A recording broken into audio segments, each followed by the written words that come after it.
네. 아, 돌아오는 시간이 조금 길었네요.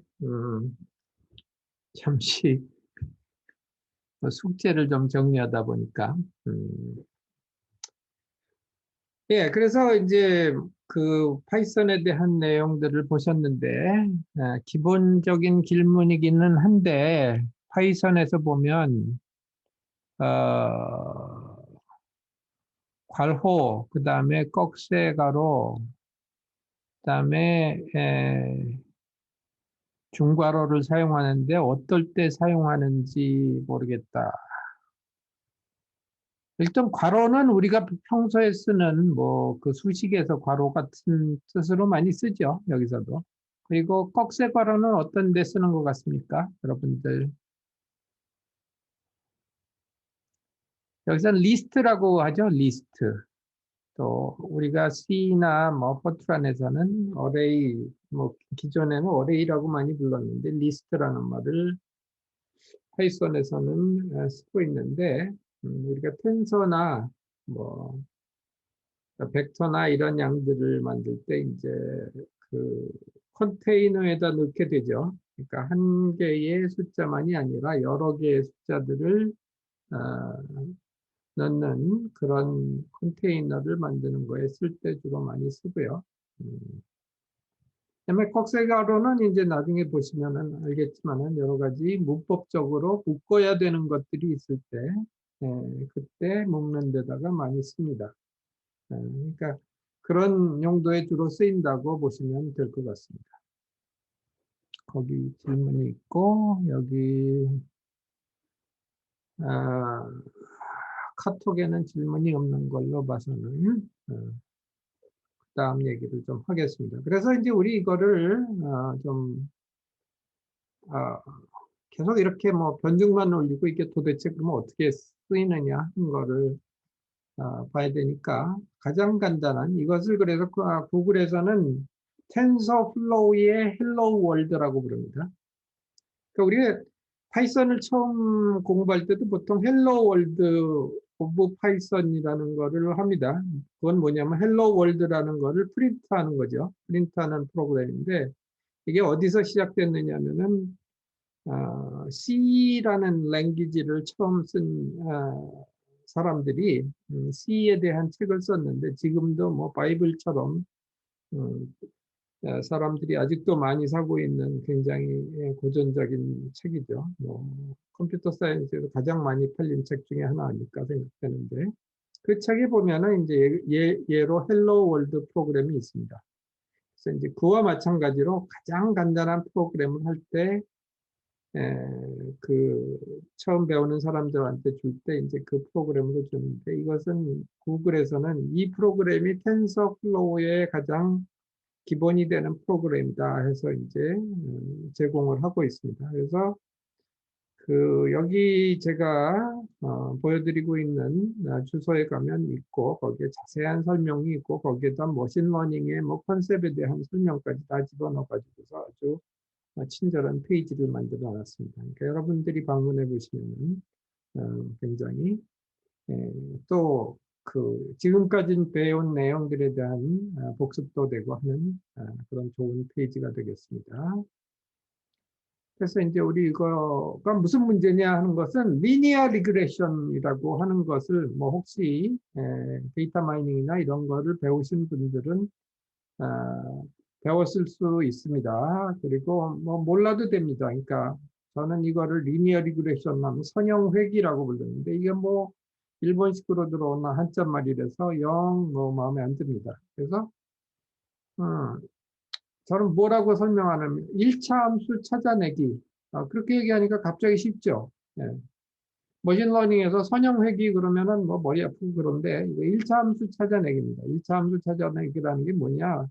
그러니까 어떤 데이터가 있는데 예를 들면 우리 앞에서 제가 예를 들었던 그 아파트 가격 찾아내기 비슷한 겁니다. 뭐 평수에 따라서 이제 가격이 바뀌죠. 근데 그 평수에 따라서 가격이 바뀌는 그 복선을 보면 실제로 데이터로, 그러니까 평수에 따라서 이제 가로축이 평수라고 하고 세로축이 이제 가격이라고 하면 대충 뭐 단위가 어떻게 될까요? 60평짜리가 한 15억이다. 그러면 이게 어디쯤 되나요? 이게 아마 뭐 이거는 분당도 안 되고 저기 수지쯤 가야 되겠네. 수지 가도 안 될까? 뭐 어쨌든 요새는 뭐 아파트 값이 많이 올라가지고, 그래서 이제 그런 지역에 이제 아파트 값과 이제 이 평수와의 관계를 나타낸 식이라고 볼 수 있겠습니다. 그와 마찬가지로 이제 여기 예가 하나 있습니다. x는 마이너스 1, 0, 1, 2, 3, 4가 되고 y는 마이너스 3, 1, 3, 5, 7, 마이너스 3, 마이너스 1, 이런 식으로 됐을 때 이거의 관계식은 여러분들이 뭐 1차 함수를 배우셨으니까 이거는 뭐 암산으로 대충 이렇게 되는구나. y는 2x-1이구나 하고 이제 그냥 암산으로 찾아낼 수 있겠죠. 근데 컴퓨터한테 이런 그 문제를 주고 찾으라고 하면은 사실은 이거 간단한 문제는 아닙니다. 왜냐하면 여러분들은 여태까지 이런 문제를 보면서 굉장히 많은 경험이 있기 때문에 이런 비례 관계를 찾아내지만 사실 컴퓨터 보고 이제 특히 또 여기 노이즈 같은 게 있어가지고서 딱 여기에 일치하지 않고 할 때 어떻게 찾아내느냐 하는 문제가 되는데 이런 문제를 한번 풀어보겠습니다.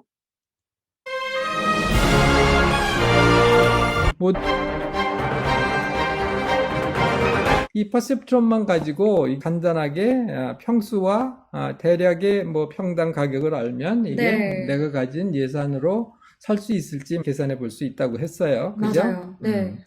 이와 똑같은 방법으로 첫 번째 문제를 코딩을 해보겠습니다. 알겠습니다. 나 떨려. 평수와 네. 아파트의 가격은 대략 비례 관계가 있잖아요. 그렇죠. 그래서 이 비례식을 추측하는 건데 x가 마이너스 1, 0, 1, 2, 3, 4 그리고 그거에 해당하는 y가 마이너스 3, 마이너스 1, 1, 3, 5, 7 이렇게 네. 된다고 할 것 같으면 네. 두 분 다 뭐 이 정도 수학은 네.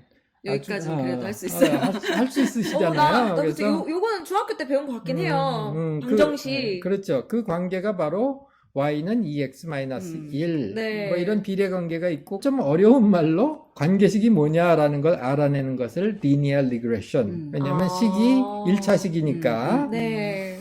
이렇게 부르는데 인공지능한테 네가 이거 문제 풀어봐 하고 우리가 숙제를 주겠다는 겁니다. 관계식 축축하기 너가 해봐. 그렇죠, 그렇죠. 내 머리 안 써도 돼. 그렇죠. 네. 선생님은 애들한테 숙제만 내주고 너희들 안 하면 혼나 그러고서 얘기만 하면은 얼마나 편합니까, 그죠? 그렇죠. 애들 다 해오라고 시키고. 그래서 지시만 어쨌든 잘 하는 네. 건데 관계식을 찾아내는 거랑 예측 모델을 만드는 거랑 뭐가 다르죠? 뭐 경영 통계나 네, 이런 거 네. 배우셨잖아요. 네. 그런 거 배울 때 쓴 방법은 그 수학적인 방법을 가지고 찾아내는 네, 거고요. 맞아요. 여기에 있는 거는 우리가 신경망이라는 거를 이용해서 그 일을 신경망이 대신해 주는 거죠. 모델을 만들어내는데 네. 그 모델이 바로 신경망이 되는 거죠. 그러니까 얘가 음. 예측 모델을 알아서 자기가 찾으면서 만드는 거고 그렇죠. 오늘 우리가 풀 이 간단한 비례식 구하는 문제, 네. 이거는 퍼셉트론도 충분히 할 수 있는 거죠. 이제 마음의 준비하고 들어가야겠네요. 네네네. 알겠습니다. 세상에서 가장 간단한 신경망입니다.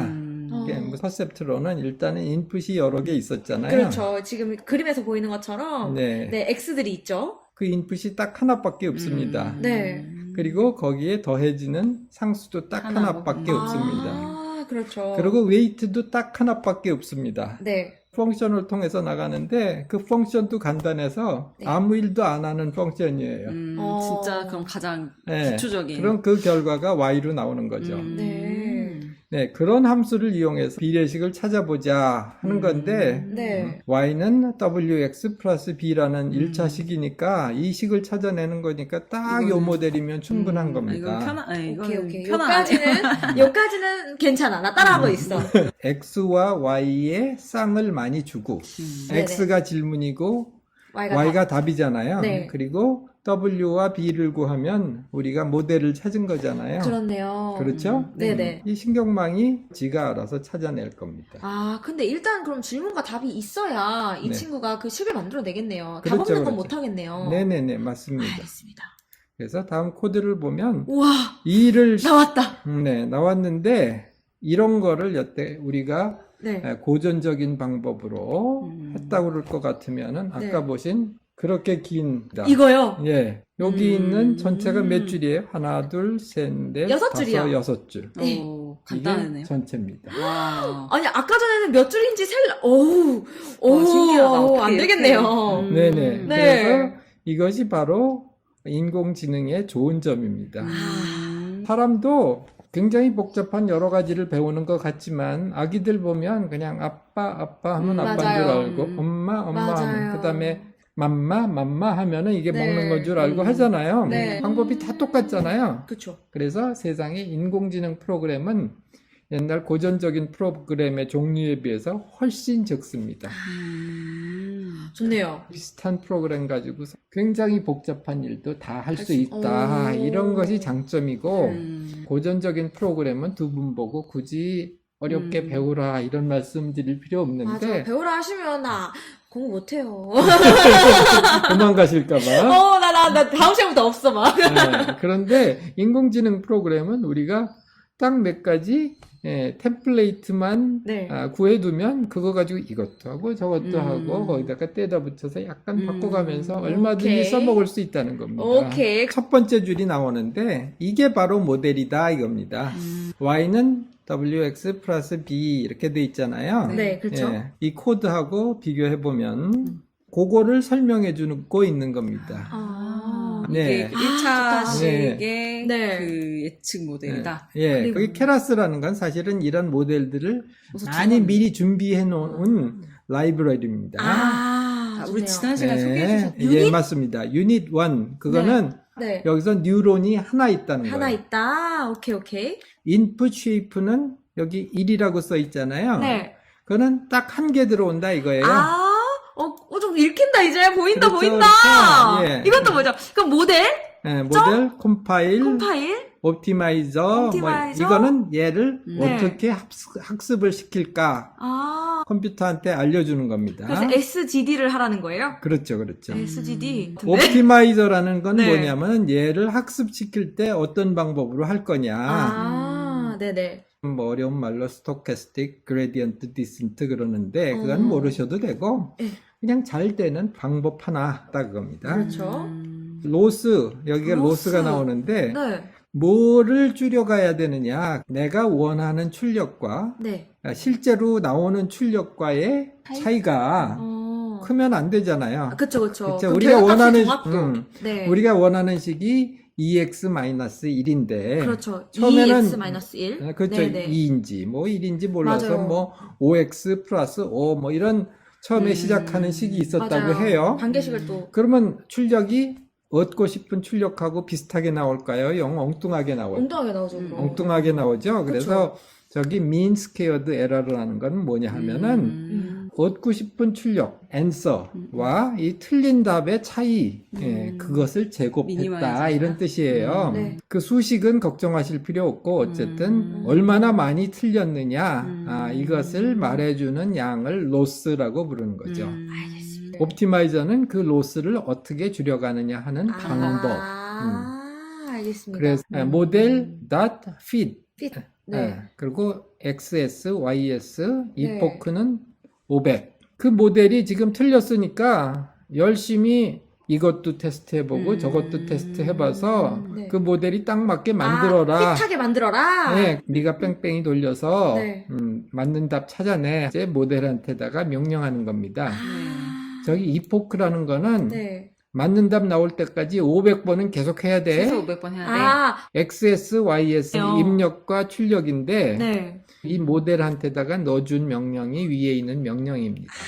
XS는 이렇게 짝들을 여기다 집어넣어 놨잖아요. 밑에 있는 거는 나오는 답을 넣어놓은 건데 턴이라는 프로그래밍 언어를 이용해서 갖다 집어넣는 겁니다. 네. 질문과 답을 준 거고요. 그 다음에 그거를 이용해서 너 모델을 학습해 라고 명령을 준 게 이 네모로 된 부분입니다. 오.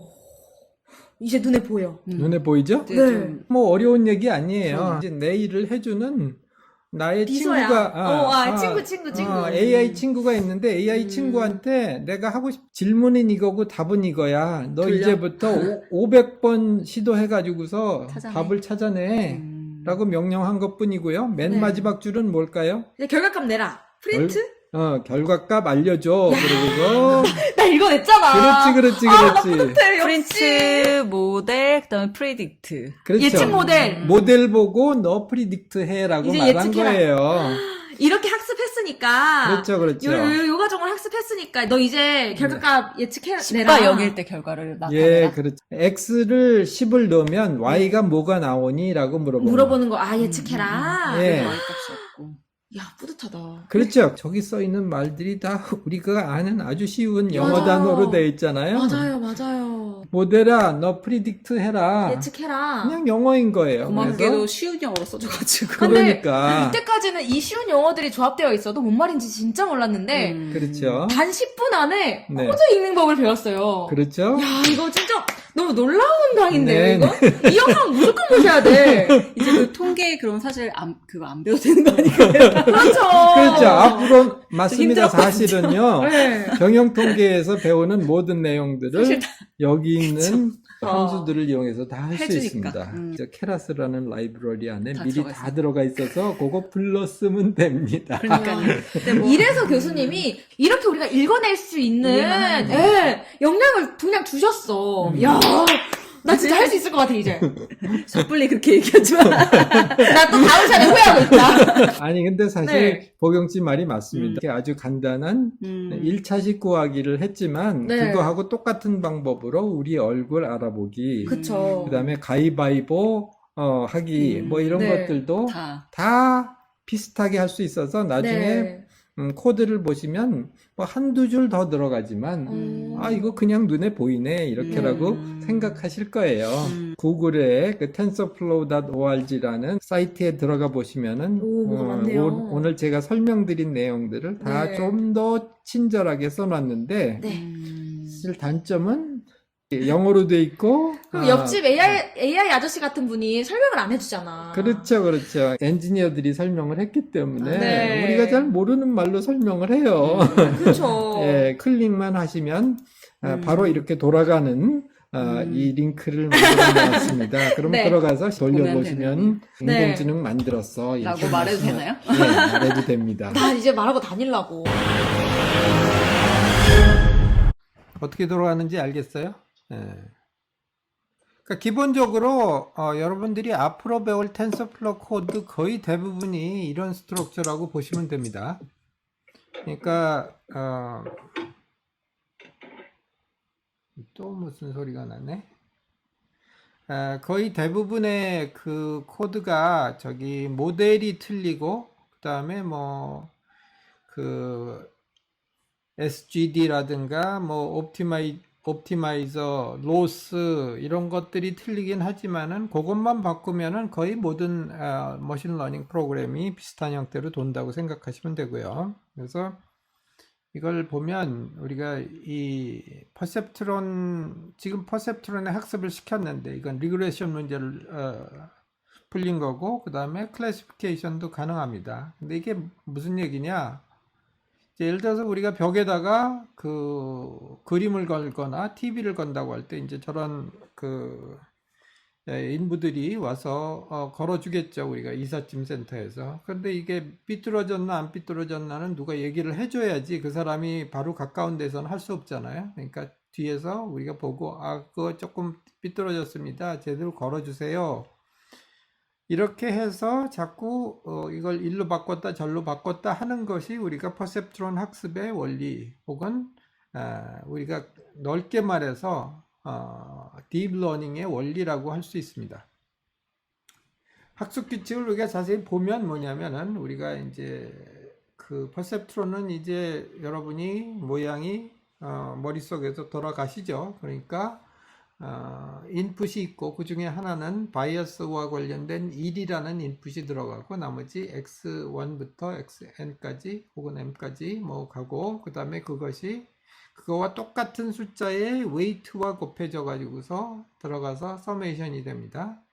근데 이게 한 가지 샘플만 들어가는 게 아니라 사실 또 굉장히 많은 샘플이 들어가게 되죠. 그래서 우리가 이것들을 다 합친 내용이, 그러니까 샘플에 대해서도 서메이션을 하고, 그 다음에 각각의 인풋들을 다 합친 서메이션이 우리가 원하는 아웃풋과 어떤 차이를 내느냐 하는 것을 이제 최종으로 계산을 해서, 그러면 이제 우리가 example이 있으면 레이블링이 돼 있으니까 아웃풋이 뭐가 나와야 되는데, 혹은 뭐 리그레션 같으면, 문제 같으면은 이제 펑션 값이 주어지는 것들이 있겠죠. 이제 그것들하고 비교를 해가지고서 에러가 얼마나 생겼느냐, 그걸 우리가 J라고 하면은 그거의 차이를 보고, 그 다음에 그거를 계속 줄일 수 있는 방법, 그걸 찾아가지고서 그걸 계속 줄여가는 수학적인 계산이다라고 보면 될 것 같습니다. 이거는 그러니까 인공지능을 너무 이제 우리가 뭐 공부하지 않은 사람들은 추상적으로 생각하거나 마치 뭐 사람과 비슷한 무슨 이상한 걸로 생각하는데, 그게 아니고 결국은 인풋과 아웃풋의 관계를 아주 잘 배울 수 있는 수학적인 모델이다. 그 모델이 우리가 원하는 대로 파라미터를 갖출 수 있도록 사람이 데이터를 주고 그것을 가지고 옵티마이즈하는 과정이다 라고 생각을 하면 그것이 바로 우리가 얘기하는 학습이 될 것 같아요. 그래서 이런 종류의 학습을 우리가 무슨 학습이라고 그러죠? 네, 슈퍼바이스드 러닝이라고 그러잖아요. 그러니까 이렇게 웨이트를 계속 바꿔가는데 그 예제가 있어야 되니까 슈퍼바이스드 러닝이라는 건 뭐냐면 이 사람이 그림을 거는데 뒤에서 가르쳐주는 사람이 있다 이겁니다. 답이 뭔지. 그래서 인풋 아웃풋 페어를 가지고 러닝을 하는데 그 에러를 줄여가는데 그걸 가르쳐주는 사람이 있다라고 얘기할 수 있고요. 그 과정은 우리 별게 아니고 우리 또 이거는 중등학교에서 배우진 않고 고등학교에서 배우죠. 이제 이 미분을 이용해서 한다 그런 것입니다. 미분을 어떻게 하느냐?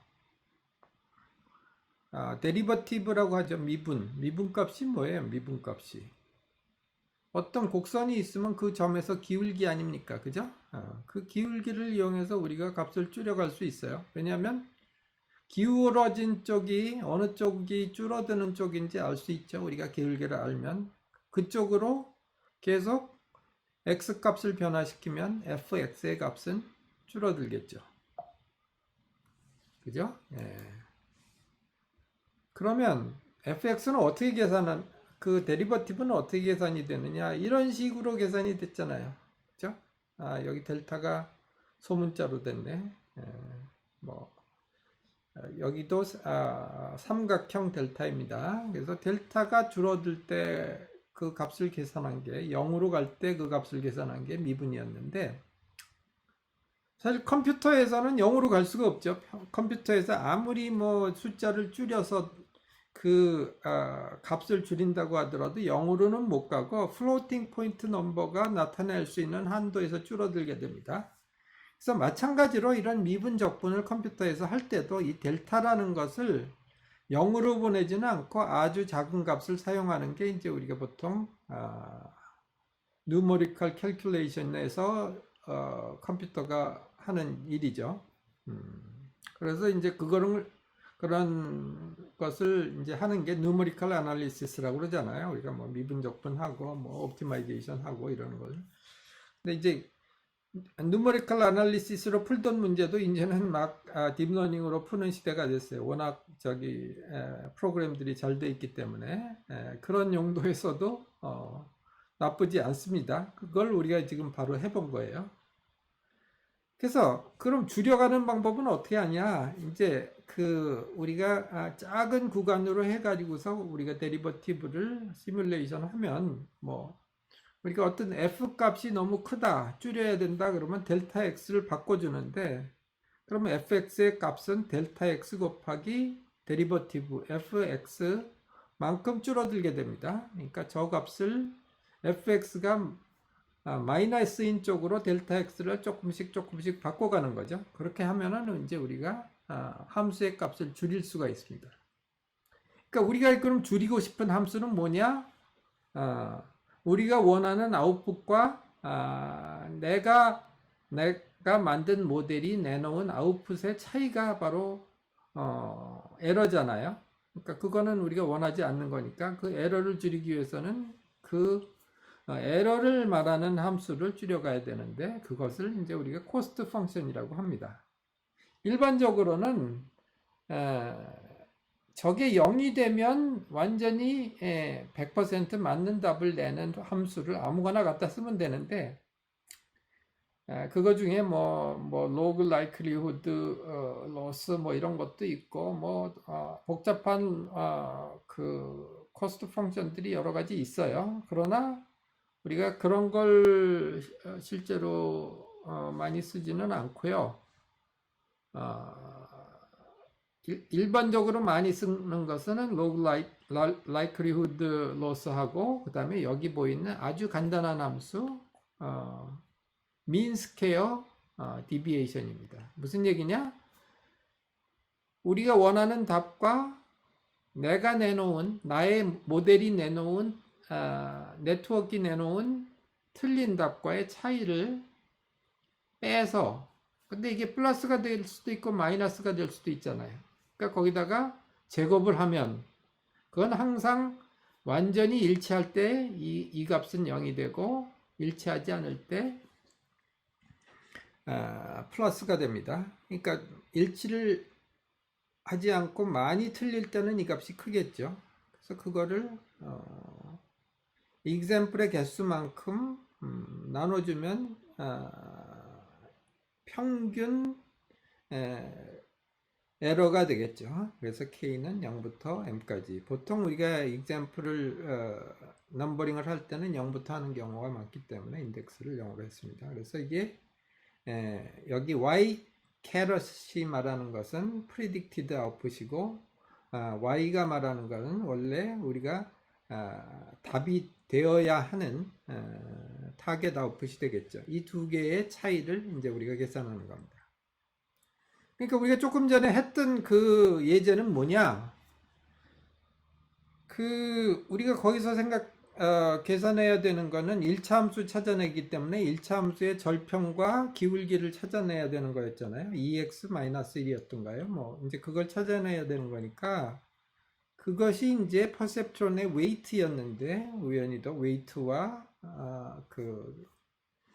바이어스 B였는데, 그걸 찾아내기 위해서 우리가 원하는 답과 그 모델이 내놓은 답과의 차이를 거기서도 이제 다시 들어가서 보면은 민 스퀘어 에러를 사용을 했습니다. 그거를 이제 최소화 시켜가면서 우리가 함수를 찾아낸 거죠.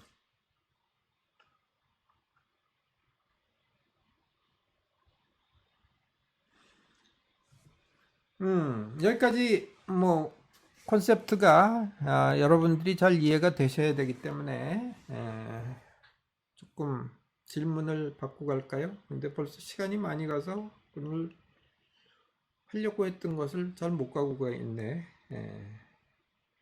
그런데 이제 지도학습입니까? 예, 슈퍼바이스드 러닝이 지도학습이 맞습니다. 한국말로는 지도학습이라고 되어 있는데 그것도 또 직관적으로 이해가 잘 안 오는 번역이죠. 저는 이렇게 얘기합니다. 선생님이 있는 학습. 그렇게 설명하면 쉬울 텐데 왜 굳이 그렇게 지도학습 그러는지 모르겠어요. 그래서 그레디언트는 뭐냐? 조금 전에 얘기했던 데리버티브를 일반화한 겁니다. 왜냐? 우리가 지금 옵티마이즈 해야 될 것은 굉장히 많아요. 퍼셉트론만 하더라도 웨이트들이 굉장히 여러 개가 있죠. 그러니까 그 우리가 데리버티브가 그러니까 예를 들어서 웨이트가 10개라면 웨이트 10개를 다 옵티마이즈 해야 되는 거죠. 그러다 보면은 각각의 웨이트에 대한 그 함수의 값이 어떻게 바뀌느냐. 그래서 여기 J라고 하는 것이 에러 함수라고 할 것 같으면은 그것은 인풋과 웨이트들의 함수가 되죠. 근데 인풋들은 우리가 이 러닝을 할 때는 그러니까 우리가 주어진 데이터로부터 학습을 할 때는 그거는 데이터를 바꿀 수는 없죠. 데이터로부터 우리가 배우는 거니까. 사실 그래서 우리가 데이터는 상수가 되고 웨이트들이 변수가 되는 겁니다. 근데 웨이트들만 하더라도 변수의 수가 굉장히 많기 때문에 뭐냐 이 웨이트 벡터를 옵티마이즈 하는 게 되죠.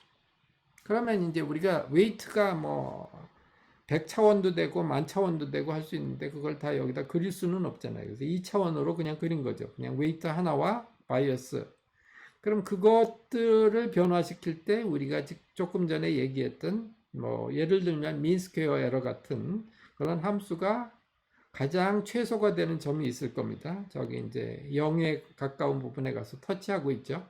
그러면 이제 W와 B를 바꿔가면서 이제 이 에러 펑션을 미니마이즈 시키는 것이 되는데 이것이 바로 우리가 그레디언트의 방향으로 웨이트를 변화시켜 간다 하는 프로세스가 되는 겁니다. 그래서 이것을 우리가 그레디언트 디센트라고 그래요. 그러니까 조금 전 같은 2D라면은 이제 그레디언트 방향으로 그래서 이제 그때 그레디언트 할 때 여기 뭐 이렇게 동그라미로 되어 있는 D가 아니고 파셜 데리버티브라는 게 나왔어요. 그러니까 이것은 무슨 얘기냐면 나머지 변수들을 다 상수로 놓고 그 특정한 우리가 주의 깊게 보고 있는 W1, W2, W3 그런 W 변수들 중에 하나만을 기준으로 해서 이제 미분을 한다 그런 얘기가 되겠습니다. 그래서 이거를 편미분이라고 부르는데 partial derivative 이것들은 여러분들이 뭐 이제 그 수학을 대학 과정에서 배우지 않으신 분들은 아마 안 배우셨을 거예요. 그러나 뭐 뜻은 뭐 간단합니다. 그러니까 나머지들을 그냥 놔두고 내가 그 변수에 대해서만 이제 미분을 한다라는 것이 편미분이다라고 생각하시면 되고요. 그 편미분을 하는 것은 이제 우리가 다음 시간에 백프로포게이션 멀티레이어 퍼셉트론 할 때는 조금 더 자세히 살펴보도록 하겠습니다. 그러나 이거는 모르셔도 사실은 텐서플로우라는 패키지 안에 그것이 정확히 잘 계산이 되어서 다 들어가 있으니까 우리가 하고 있는 것이 그런 거다라고 생각을 해도 좋습니다. 그래서 이제 이렇게 그 그레디언트의 방향으로 쭉 쫓아가면서 그레디언트의 방향이라는 걸 우리가 직관적으로 설명하면은 가장 스티프한 슬로프 쪽으로 방향이 주어지게 됩니다. 그래서 가장 우리가 그렇죠. 어떤 공이 말이죠.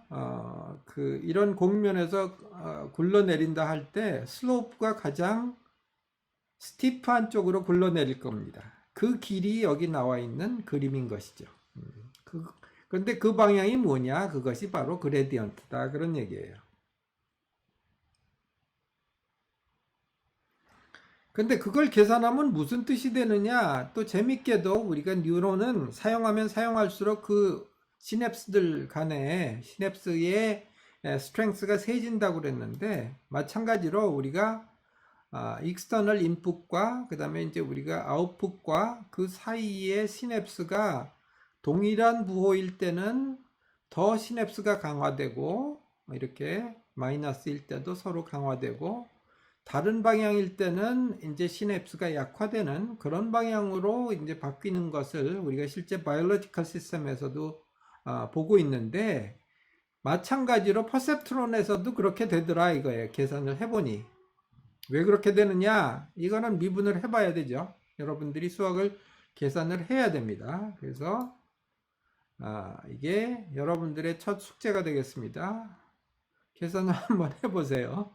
아마 이게 여러분들의 백프로퍼게이션 가지고는 그거는 여러분들이 아우성칠 분이 많을 것 같아서 제가 숙제를 안 내겠고, 퍼셉트론에서는 숙제를 내보겠습니다. 예를 들어서 여기서 함수가, 그러니까 액티베이션 펑션이 그냥 리니어 함수 x라고 할 때, 그리고 아까 주어진 이 에러 펑션이 두 개의 아웃풋, 그러니까 우리가 네트워크에 내놓은 아웃풋과 우리가 example로 준 true 아웃풋의 차이의 제곱인 mean square deviation, mean square error일 경우에 이 경우에 이제 이 그레디언트가 어떤 모양이 되느냐 하는 거를 여러분이 한번 계산해 봐라 하는 얘기가 되겠습니다. 그러면 여기서 퍼셉트론 러닝 룰이 나옵니다. 좀 아우성이 나올 분도 일부 계실 것 같은데, 여기 뭐 능력 있는 카이스트 학생들이기 때문에 이 정도는, 아무리 제가 이 강의에서 비전공자용이기 때문에 수학은 되도록 안 하고 간다라고 했지만 이 정도는 하실 수 있을 것 같습니다. 그리고 여러분들이 열심히 찾아보시면 인터넷에 또 잘 설명해 놓은 것들이 많이 있으니까 한번 도전해 보시는 게 괜찮을 것 같습니다.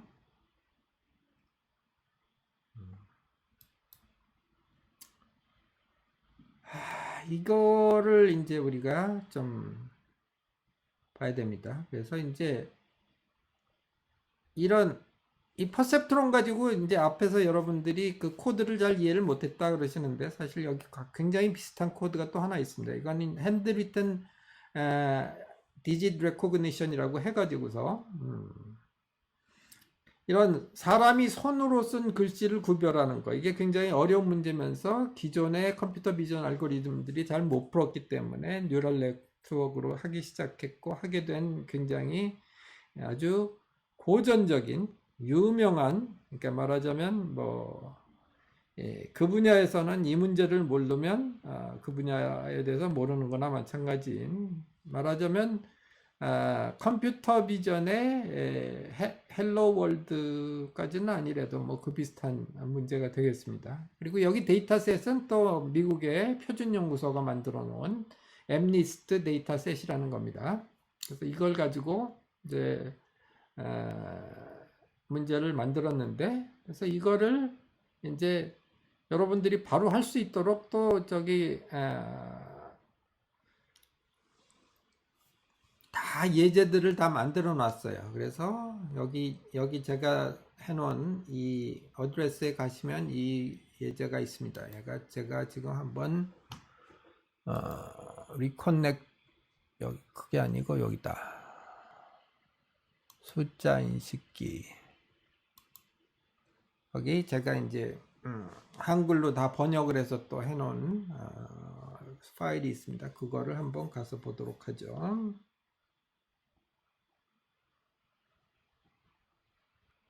다 똑같은 게 나오는 거야. 이거를 또 바꿔줘야 되네. 크롬이 어디 갔나? 여기 있습니다. 네, 여기 이제 주소에 가시면 제가 이따가 카톡으로 주소를 올려 놓겠습니다. 그러면 이제 이걸 할 수가 있어요. 그러면 이제 바로, 그래서 손으로 쓴 이 글자를, 엠니스트 셋을 여러분이 다운로드 하실 수 있고요. 그 다음에 이것을 여러분들이 또 돌려보실 수 있습니다. 바로 이제 여기도 커넥트 해볼까요? 커넥팅, 그 다음에 런타임, 이게 런타임 타입을 GPU 그냥 돼 있네요. 그런 상태에서 run all 하면 돕니다. 이게 바로 돕니다.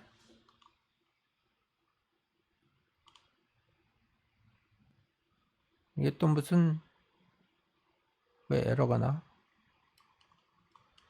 할 수 없네. 여기서부터 그냥 돌려가야 되겠네. 2.4.1 준비하고, 그래서 이제 뭐 텐서플로우를 불러오고, 요거는 그냥 콜랩의 버전 체크하는 건데 왜 에러가 나지? 제가 나중에 고쳐 놓겠습니다. 그 다음에 이제 해보시면 이런 식으로 데이터를 가져와서, 이제 데이터는 이렇게 28 by 28 형태로 되어 있고요. 그 다음에 이제 그것들을 실제로 들어가서 보면 이런 리스트 혹은 넘파이 어레이죠. 사실은 정확히 말하면 넘파이 어레이로 되어 있고, 첫 번째 example은 이제 5라는 숫자가 있지요. 그래서 이걸 또 여러분들이 직접 다 프린트해 볼 수가 있습니다. 그래서 돌려볼 수가 있고요. 그 다음에 이제 그럼 학습시킬 수가 있습니다. 그래서 여기 코드를 사실 가서 보면 이것도 아까하고 똑같습니다. 여기 모델이 있고, 이게 단지 다른 것은 멀티레이어 퍼셉트론이라서 아까보다 모델이 좀 복잡해졌고, 그 다음에 여기 모델 컴파일이라는 것은 여기서 어떤 옵티마이저를 쓸 거냐, 이제 그레디언트 디센트를 계산하는 데 있어서도 여러 가지 트릭이 있기 때문에 그런 거를 어떤 걸 쓸 거냐 하는 게 여기서 정해지고요. 그 다음에 학습시키고, 그 다음에 그 결과를 프린트해보는, 뭐 이렇게 된 코드에서 이게 제가 이제 여기 이렇게 그냥 싹 설명 빼고 코드만 딱 해놨는데 이게 몇 줄 안 됩니다. 이렇게 되는데, 그래서 여러분이 이 페이지에 가서 돌려보시면 여러분도 그 한 20년 전만 하더라도 아주 그 컴퓨터 비전 전문가들이 잘 풀지 못했던 핸드리튼 디지털 레코그니션을 꽤 훌륭한 뭐 98%의 애큐러시로 여러분들이 할 수가 있습니다. 그래서 여러분들이 돌려보면 되는데 그냥 돌려본다고 머릿속에 남아있는 건 아니겠죠. 그래서 여기도 또 숙제가 있습니다. 그래서 요거는 그러니까 아까 말한 저기 그 퍼셉트론 러닝 룰을 디라이브 해라 하는 거는 다음 주까지 숙제고, 여기 이 코딩은 뭐 여러분 첫 번 코딩이 될 텐데 한번 2주 후에 제출하실 텐데 뭐 굉장히 어려운 문제는 아닙니다. 여기에 이제 쓰인 것이 멀티레이어 퍼셉트론이기 때문에 원칙적으로 이 핸드리튼 디지털 레코그니션 자체는 뭐 논리니아 프로블럼이라서 그걸로 푸는 게 맞지만, 이걸 퍼셉트론으로 풀어보겠습니다. 그럼 퍼셉트론의 구조는 어떻게 되느냐, 이제 여러분들이 고민을 하셔야 되겠죠. 퍼셉트론의 구조는 이미 앞에 로지스틱 리그레션, 그러니까 1차 선형 함수 구하기 문제에서 사용을 했는데, 거기 있는 것들을 그대로 사용할 수는 없을 겁니다. 그리고 그럼 아웃풋은 몇 개가 돼야 되나? 그리고 또 거기에 함수는 뭐를 써야 되나? 이런 거를 고민을 하시면 됩니다. 그러니까 제가 처음에도 말씀드렸지만, 이 강의 처음에도 여러분들이 이런 거를 일일이 다 뭐 텐서플로우의 매뉴얼을 읽고 거기에서 뭐 이 각각의 함수의 뜻은 뭐다 이렇게 하다 보면은 거기에는 함수가 너무너무 많습니다. 그래서 나도 뭐 잘 모르고, 그다음에 새로 어떤 알고리즘이 개발될 때마다 텐서플로우와 케라스에 추가가 되기 때문에 그걸 여러분들이 다 하실 수는 없는데, 여기 딱 보면은 여기저기 돌아다니면서 남들이 어떻게 하고 있나 요령을 보고 꼭 써야 될 함수만 딱 알게 되면은 여러분들이 웬만한 문제는 풀 수 있다. 그래서 여기는 이거는 이거보다 또 더 복잡하고 발전된 컨볼루셔널 뉴럴 네트워크라고 하는 문제를 가겠지만, 그거가 아니고 여기서는 그냥 플랫한 2레이어 퍼셉트론을 쓰고 있습니다. 그래서 근데 이걸 가지고서도 잘 돼요. 그래서 그 뉴럴 네트워크 초창기에는 이런 거 가지고 하다가 이제 좀 잘 안 돼 가지고서 서포트 벡터 머신 이런 머신 러닝 알고리즘에 추월을 당했었는데, 이제는 그 CNN을 기반으로 한 딥 뉴럴 네트워크가 나오면서 이제 다시 딥러닝이 이제 뭐 황제로 등극하게 된 거죠. 그러니까 이런 역사적인 모델이라고 할 수 있습니다. 그런데 이것을 옛날에는 제가 이런 거에 대한 뭐 논문을 쓰고 그럴 때 우리 대학원생들은 전부 다 C로 썼어요. 그래서 일일이 다 썼는데 지금은 이제 뭐 10줄만 쓰면 돼요. 그 당시에 제 학생들이 썼던 프로그램의 뭐 한 100분의 1밖에 안 되겠죠. 그래서 이것들을 여러분들이 한번 돌려보시고 그 다음에 이거를 퍼셉트론 버전으로 만들기, 이것이 이제 첫 번 코딩 어사인먼트가 되겠습니다. 그래서 요는 이거를 여러분 그 구글 디렉토리에 베껴다가 여러분 콜랩으로 돌려보시고 그 다음에 여러분들이 이거를 어떻게 그러니까 더하기보다는 아마 빼기가 될 것 같아요. 그죠? 빼기가 되면서 이게 어떤 구조가 되는가를 해보시면은 뭐 앞으로 배울 더 발전된 네트워크는 아니라고 하더라도 딥러닝의 기본적인 원리에 대해서는 잘 이해하게 되실 거로 생각이 되고, 그래서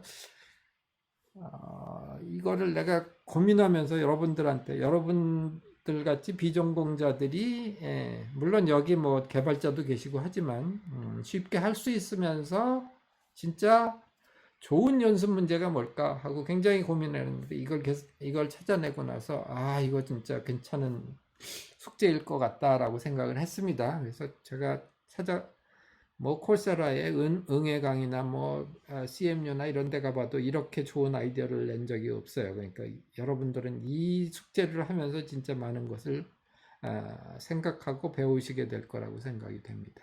그래서 오늘의 숙제 2가지, 퍼셉트론 러닝 룰을 디라이브 해보자.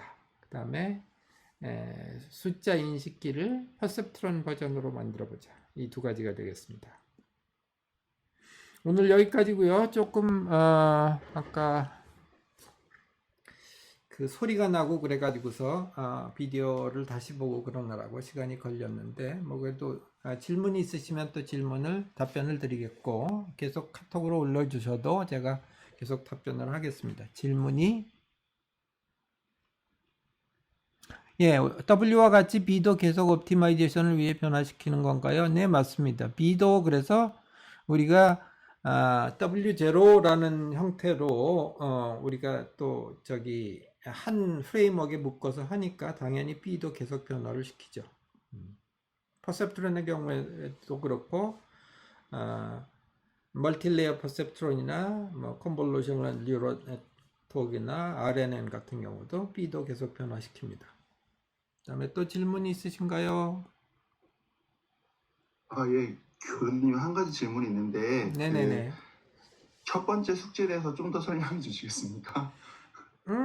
그러니까 되돌아가 보겠습니다. 가만 있어. 이거를 그러면 또 바꿔야죠. 키노트.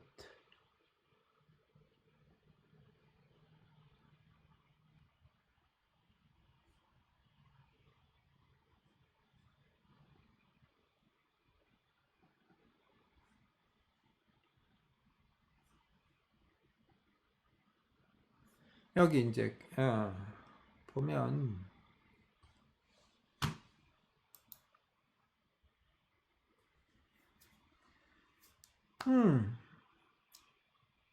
여기 보시면 퍼셉트론 러닝 룰이 있습니다. 이걸 가만히 들여다보면, 근데 꼭 이거를 요거하고 똑같이 디라이브 하라는 건 아니고 여러분 버전의 그 러닝 룰을 찾아내면 되는데, 이 같은 방향이냐 안 같은 방향이냐에 따라서 심플하게, 그러니까 여기 앞에 보면은 헤비한 러닝 룰이라고 그랬잖아요. 이렇게 그러니까 인풋과 아웃풋이 같은 방향이면 그 웨이트를 강화시키고 있습니다. 그죠? 그리고 인풋과 아웃풋이 다른 방향이면 웨이트를 약화시키고 있습니다. 그것을 여기 말로 표시한 게 바로 이 퍼셉트론 러닝 룰입니다. 그죠?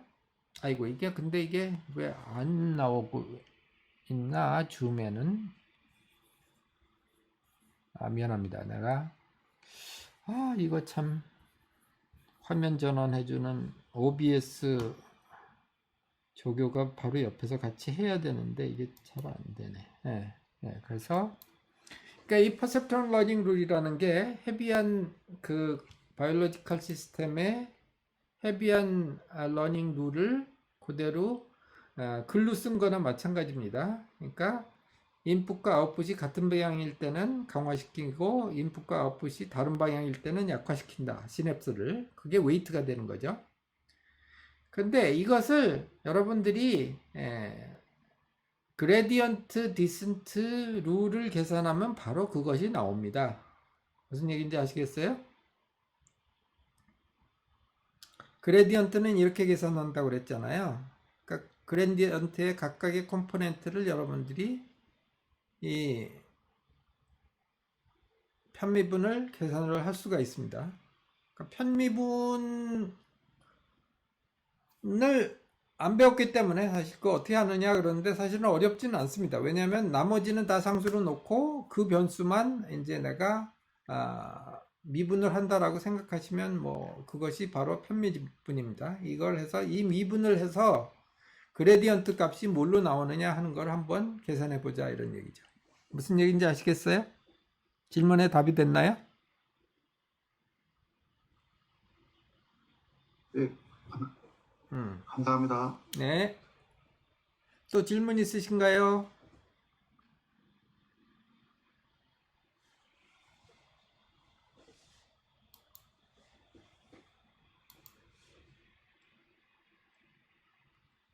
그 교수님 편미분한 거 그냥 손으로 써서 내면 되는 건가요? 어떻게 써야 되죠? 편미분한 거요? 그냥 손으로 써서 내시면 됩니다. 예, 그래서 그거를 저기 그렇지. 손으로 이게 계산이 되니까 내가 이거는 어떻게 봤는지 생각을 안 해봤는데 내시는 방법을 여러분이 가장 편하게 내실 수 있도록 궁리를 해가지고 내는 방법을 카톡으로 올려드리겠습니다. 그러네. 이게 손으로 계산한 거를 사진을 봐야 되니까 어떻게 내면 좋지? 그냥 저기 웹사이트에다가 저기 사진 링크를 이 구글 폼스에다가 내시면 될 것 같은데요. 뭐 지금 방법은 그렇게 하면 될 것 같습니다. 그래서 그거는 제가 올려놓겠습니다. 그 방법을.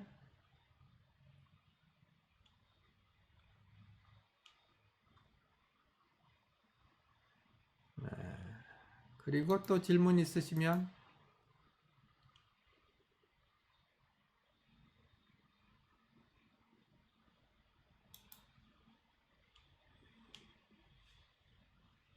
마지막으로 저기 출석을 올려놓겠습니다.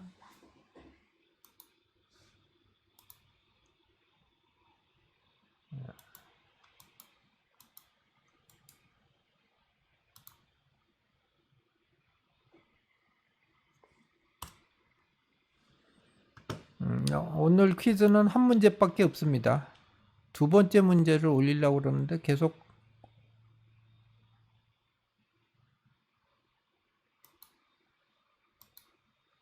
안 올라가서 한 문제로 하죠. 뭐 이건 그냥 출석에 해당되는 거고, 그 다음에 제가 잠시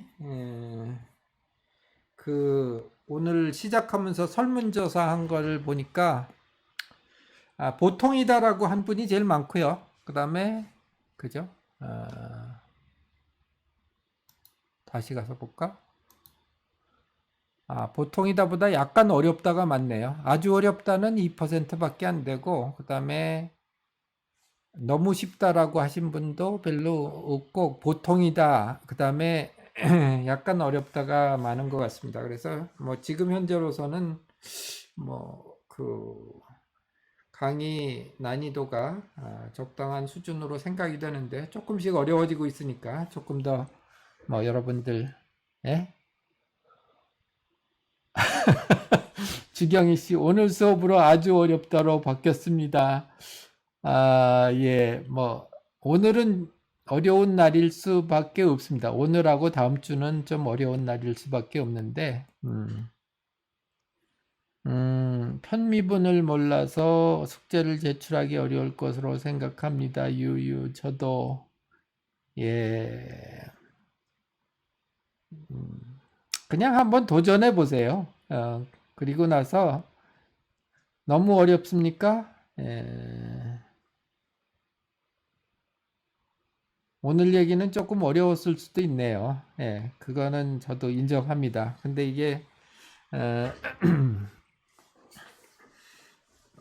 그렇다고 해가지고서 이거를 안 이해하고 가면은 또 어렴풋하게, 그러니까 사실은 제가 그 유튜브에서 수학 없는 인공지능 강의라고 해서 하고 있는 게 있습니다. 시리즈로 만들고 있는데, 제가 이제 오늘 보여드린 비디오들도 거기서 수식 얘기를 전혀 안 하잖아요. 그래서 이제 거기서 하고 있는 내용들인데, 그것만 해서는 사실은 또 우리가 돈 내고 여러분들이 공부하는 대학원 강의에 저희가 얻어갈 수 있는 거가 빠지게 되죠. 그래서 조금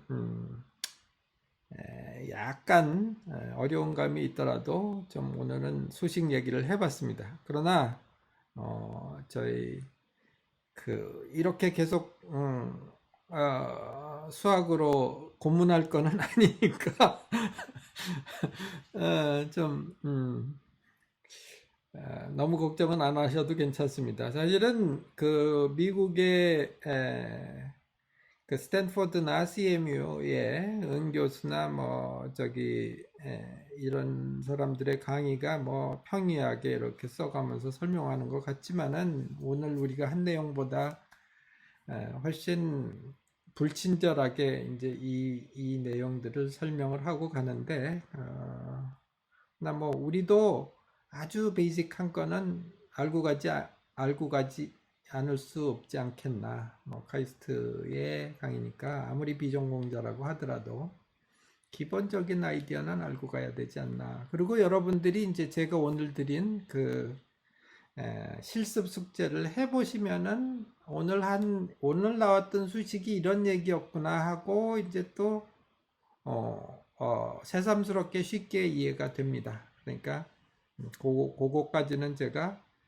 조금 참고 퍼셉트론 숙제를 해보면 그 다음에는 이게 수학이라는 게 어려운 것 같은데 또 이런 식으로 설명이 되는구나 하는 것을 느끼실 수 있을 거라고 생각이 됩니다. 그리고 또 제가 쉽게 설명했던 그 유튜브 강의나 그 다음에 관련되는 뭐 강의들 또 그리고 웹사이트들 같은 것들을 좀 여러분들에게 공유를 해드리도록 하겠습니다.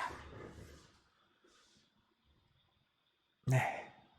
그래서 그러면 이거를 뭐를 보고 해야 되느냐 하는데 제일 좋은 게 이 책을 사면 좋습니다. 이거는 이미 그러니까 신판이 그 PDF로 매닝 출판사의 홈페이지에 나왔기 때문에 제가 설명하고 있는 내용들이 이 책에 비교적 아주 쉽다고 할 수는 없지만 아주 일목요연하게 쉽게 잘 설명이 돼 있고 그래서 여러분들이 뭐 인터넷 다니면서 막 뒤지는 것보다는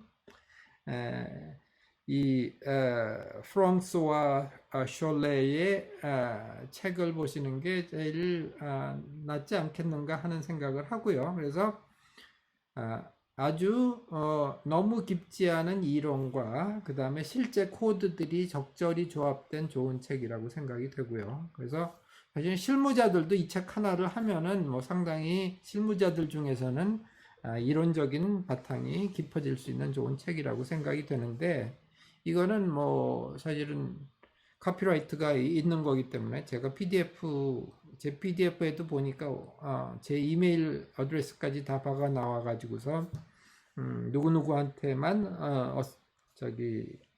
허용된 PDF다라고 얘기하기 때문에 여러분들도 비싸지 않은 가격이니까 20불 정도밖에 안 하는 것 같아요. PDF를 사시면은 되고 나중에 뭐 하드 카피를 사시려고 할 것 같으면 한 10불 정도를 더 내시면은 이제 하드 카피도 이제 받을 수 있는 것 같습니다. 네. 그다음에 퍼스트 에디션과 세컨드 에디션의 차이가 클지요? 많이 크지는 않습니다. 그런데 이제 퍼스트 에디션은 텐서플로우 1 시절에 쓰여진 거고 텐서플로우 2 시절에 쓰여진 게 이제 에디션 2라서 사실은 텐서플로우 자체의 그 필로소피가 바뀌었습니다. 그러니까 뭐 이거 익스큐션이라고 그래가지고 그러다 보니 그런 코드 부분에 문제가 있고 제가 또 뭐 이론 내용도 보니까 랭크하고 디멘전하고 이제 첫 책에서는 상당히 혼동돼서 써 있고 그러다가 사람들이 야 너 그거 좀 설명 잘못했어 그래가지고서 그 부분도 약간 보강한 것 같기도 하고 뭐 이러니까 세컨 에디션이 좋고요. 그래서 세컨 에디션 PDF를 사시면은 퍼스트 에디션 PDF도 바로 다운받을 수 있고 합니다. 그러니까 퍼스트 에디션보다는 세컨 에디션을 사시는 게 당연히 좋습니다.